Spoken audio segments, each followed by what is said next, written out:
Welcome to Sweet Life Beat Life. We hope this video helps. You begin by preparing the accounts and verifying access.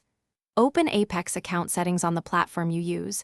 Sign into the EA account first, because Apex ties progress there. Once done, go to Connected Accounts and review which console or store is linked. This determines whether you must unlink or transfer. Make sure two-step verification is accessible or temporarily disable it to avoid being locked out. You want the right credentials ready so the actual change goes smoothly and avoids lost progress. Next, you perform the unlink then link sequence. This is the most detailed part.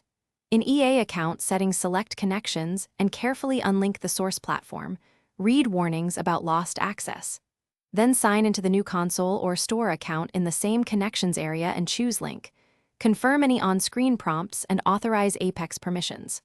Once linked, return to Apex and verify that your profile, cosmetics, and progression appear. You do this to ensure entitlement records, transfer, and avoid duplicated or missing content. Finally, you complete the change by validating live data and cleaning up. Restart Apex, sign in with the newly linked account, and confirm your Vault, Battle Pass level and friend list. If items are missing, clear console or client cache and relaunch. Make sure to wait a few minutes for cloud sync. If problems persist, gather account ID, exact timestamps, and screenshots. Then contact EA support. This helps them reconcile entitlements and prevents further delays when they restore progress. Thanks for watching.